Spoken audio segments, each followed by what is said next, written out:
Good morning, everybody. Let's talk about bloating.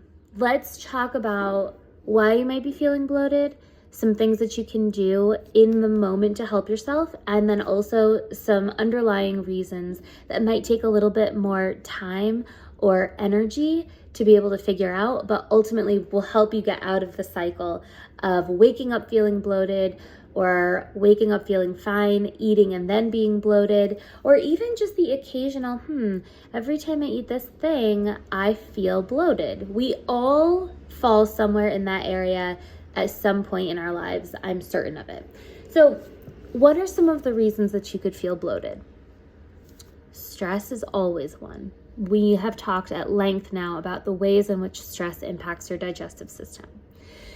It could be from some sort of toxin exposure. It could be a food sensitivity. It could be an infection. It could be a deficiency even in stomach acid or something like that. So what I recommend to start out with in the moment that can offer you a little bit of relief is the digestive enzyme. I recommend taking these prior to eating if you know you need them, maybe 10 or 15 minutes before your meal if you can remember. But if you are like me and you don't normally need one, and then once in a while, maybe it's because it's a stressful time, or maybe because you are traveling, or you're eating out, or it's a new restaurant, or a new ice cream place, maybe you need a little extra support after the fact. In that case, just take it after the fact. Take your digestive enzyme after, and it will still be helpful. The other thing that you can do is you can use a digestive bitter, and it is, they come in a little dropper, and you can just drop them right in your mouth or in a little glass of water if that's your preference, and then take them. It is the taste of the bitterness on your taste buds that help to stimulate digestion. So either of those might give you a little bit of relief. I'm going to take a small segue because I think it's connected here. Oftentimes when we feel bloated, we have this sense of indigestion as well. And oftentimes that can translate as heartburn for some of you. In that case, I recommend using something called DGL. It's an herb, DGL. It comes from the licorice plant. It doesn't taste like licorice. It's safe to take. You could chew it. You could take a capsule. Sometimes it comes in powdered form too, but I highly recommend that for that soothing impact that it can have, okay? So in terms of why you might be feeling bloated and what you can do about it, if this is a cycle for you, something that is happening no matter what you change in your diet, no matter what supplements you take, no matter if you eat or drink water or don't do anything at all, then you have a little bit of digging to do. Okay, so in this case, I always recommend taking a look at what's actually going on in the gut.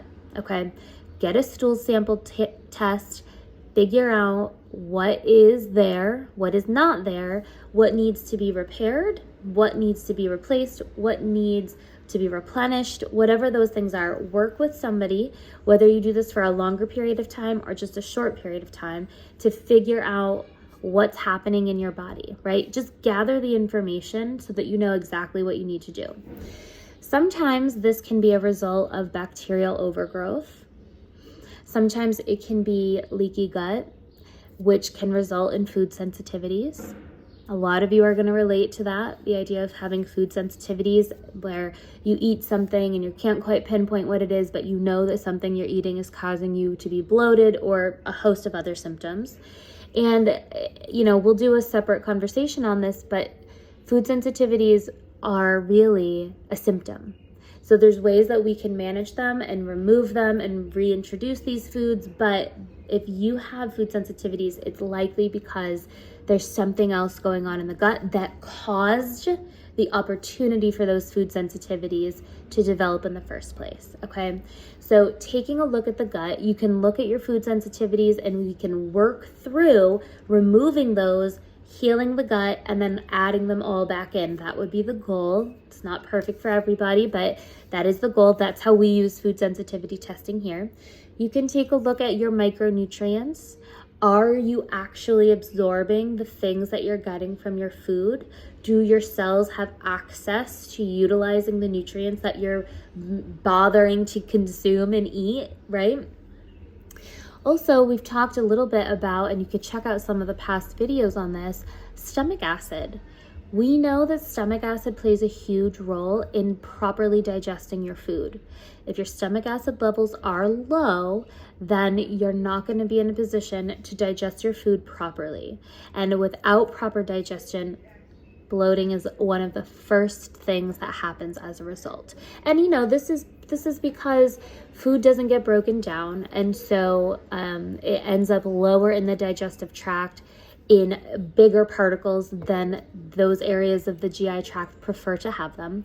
They stay in the system longer while they're trying to break down, and they overfeed the bacteria there, which can lead to bacterial overgrowth. And if the bacteria that is overgrowing are what we call opportunistic bacteria, or sort of bad bugs, as you'll hear them referred to as, then that can be really problematic. This can often accompany gas, and sometimes really smelly gas. So if these are symptoms that you're experiencing, take a look at your stomach acid. Check out some of the past videos for some of the tests that you can just do at home that are cheap and free, to try to get an idea of what your stomach acid levels are really like.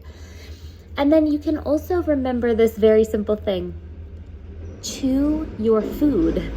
I can't stress it enough. There are so many times where people have a really hard time with certain things like quinoa or rice, for example, where it's really, really easy to not chew those foods totally. Nuts and seeds, these are the same thing. It's easy because if you break them up just enough with your teeth, you can swallow them without choking. And so that's what we do. But then what happens is that those particles, those pieces of nuts and seeds and grains, don't get broken down. So now if you're not chewing well, and let's say you also don't have adequate stomach acid, you're really setting yourself up to have to do a lot more work further down in the digestive system. And a lot more work often will equal bloating, discomfort, pain, gas. Okay, so along with the enzymes, I'll show you which one we recommend, in fact. I would suggest trying some digestive bitters, if that would be helpful for you, either before meals or right after if you need. I would suggest chewing your food. I would suggest checking your stomach acid levels. I would suggest taking a look at the gut and what is really going on there. I would even consider doing some food sensitivity testing if you think that that's going to give you enough space and comfort and relief to be able to do the deeper dive of looking at the gut. Power enzymes are the digestive enzymes that we use and recommend in our practice.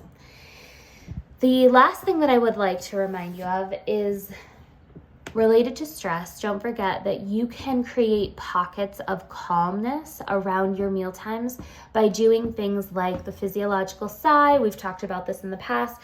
By doing things like just simple inhale, exhale,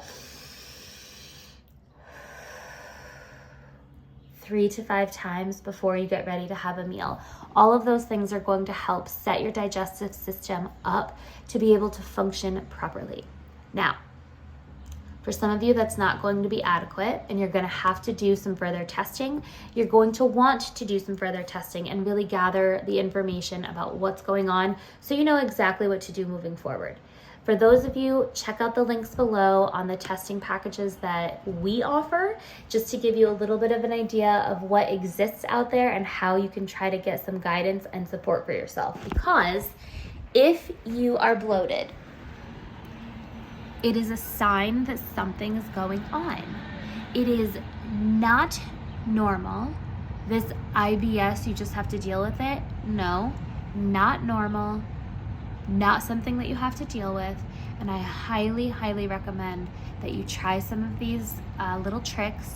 And if they don't work, you gotta work with somebody, because this is not going to go away on its own, and it's not going to get better. It will only continue to compound.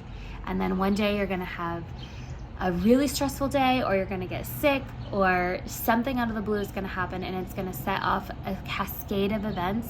And to you, it's going to feel like, oh my God, I had no idea that this was all going on. How did this happen all of a sudden? And it's not all of a sudden. It's very rarely all of a sudden. There are these tiny little clues that are these little stones, these little stepping stones, that if we pay attention, we will be able to recognize and backtrack, so that we don't get so far ahead of ourselves that when life happens, because it will, it spirals us.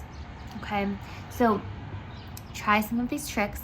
Let us know what helped. Let us know what questions you have, and then connect with us. If you need some more guidance and assistance on really figuring out how to get rid of this bloating sensation, let us know. That's what we do all day long, all of the time. We're here to help you. Let us know what you need.